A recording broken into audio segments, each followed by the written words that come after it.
गांव चौपाल का आज का संयुक्त भाषण। अब समय बदल गया है, मेहनतकश सवाल पूछेगा और युवा जवाब मांगेगा। मेरे प्यारे भाइयों, बहनों, बुजुर्गों और नौजवान साथियों, आज की चौपाल में मैं एक ऐसी बात रखना चाहता हूँ जिस पर हमें बहुत गंभीरता से विचार करना चाहिए। हमारे पूर्वजों के समय में कबीला था, परिवार था, गांव था, संघर्ष भी होते थे, जमीन, पानी, पशु, सम्मान और अपने अस्तित्व के लिए, लेकिन वह संघर्ष जीवन की स्वाभाविक परिस्थितियों से पैदा होता था और गांव समाज अपनी सामाजिक शक्ति से गलत चीजों को नियंत्रित भी करता था। लेकिन समय के साथ संघर्ष का स्वरूप बदल गया। पहले गांव में कुछ ऐसे लोग भी होते थे जो खेती नहीं करते थे, मजदूरी नहीं करते थे, मेहनत से दूर रहते थे और अपनी बुद्धि, चालाकी, जोड़तोड़ और कपट से अपना घर चलाते थे। धीरे धीरे समाज उन्हें पहचानता था और उनकी सीमा भी तय करता था। लेकिन आज समस्या ज्यादा गंभीर है। समय बीतते बीतते कुछ लोग सामाजिक प्रभाव से आगे बढ़कर व्यवस्था के बड़े बड़े पदों तक पहुंच गए। राजनीति, प्रशासन, न्याय और दूसरी महत्वपूर्ण संस्थाओं में पद बड़ा होना कोई अपराध नहीं है।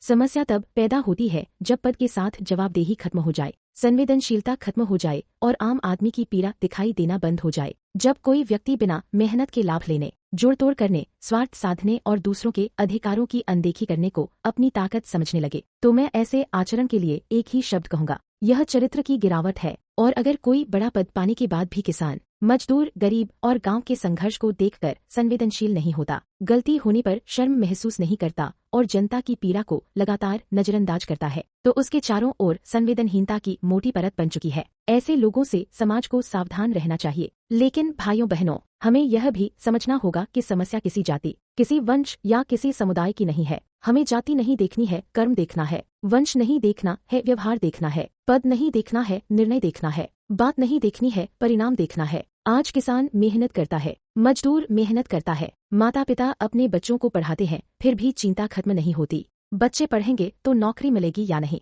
नौकरी मिलेगी तो भविष्य सुरक्षित होगा या नहीं, खेती की लागत निकलेगी या नहीं, बुढ़ापे में सहारा मिलेगा या नहीं। आदमी के पास मेहनत करने का समय है, चिंता करने का समय है, लेकिन खुश रहने का समय कम होता जा रहा है। इसलिए किसान और मजदूर को किसी दूसरे किसान या मजदूर से लड़ाने के बजाय हमें उन नीतियों, निर्णयों और व्यवस्थाओं को पहचानना होगा जो आम आदमी के हितों को नुकसान पहुंचाती है। और आज सबसे बड़ी खुशी की बात क्या है? हमारे बच्चे सवाल पूछने लगे हैं। पहले बहुत सी बातें लोगों की नजर से छिपी रह जाती थीं, लेकिन आज शिक्षा है, सोशल मीडिया है, सूचना के साधन है। कोई निर्णय हुआ, कोई नीति बनी, कोई बयान आया, युवा उसके बारे में पढ़ सकता है, प्रमाण खोज सकता है और सवाल पूछ सकता है। इसलिए मैं गांव के बच्चों से कहता हूँ, बारीकी से देखो, ध्यान से पढ़ो, तथ्य इकट्ठे करो, सरकारी आंकड़े देखो, नीतियों को समझो और फिर लोकतांत्रिक तरीके से सवाल पूछो। किसी निर्दोष को केवल अफवाह के आधार पर दोषी मत बनाओ, लेकिन जो गलत काम प्रमाण के साथ सामने आए उसे भी चुपचाप नजरअंदाज मत करो। हमारे बुजुर्गों ने अपने जीवन में बहुत कुछ सहा है, कई बार उन्हें यह भी पता नहीं चला कि परेशानी की असली जड़ कहाँ है।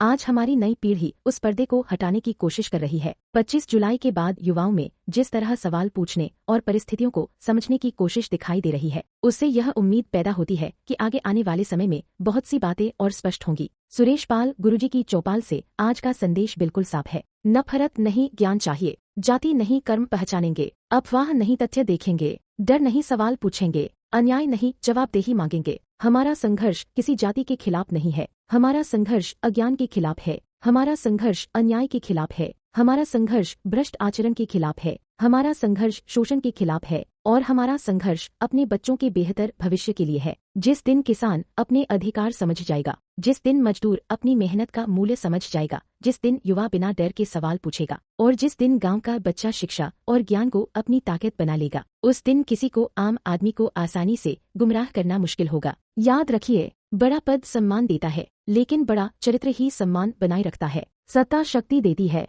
लेकिन जवाबदेही ही उसे वैध बनाती है। और जनता चुप रहे तो व्यवस्था मजबूत नहीं होती, जनता जागरूक हो तो लोकतंत्र मजबूत होता है। मेरा गांव मेरी शान, मेरा गांव मेरी पहचान। शिक्षित किसान सशक्त किसान, मेहनतकश मजदूर सम्मान का हकदार, जागरूक युवा देश की असली ताकत। आगे बहुत कुछ देखने को मिलेगा। बच्चे सवाल पूछेंगे, प्रमाण रखेंगे और लोकतांत्रिक तरीके से जवाब मांगेंगे। सुरेश पाल गुरुजी, गांव चौपाल।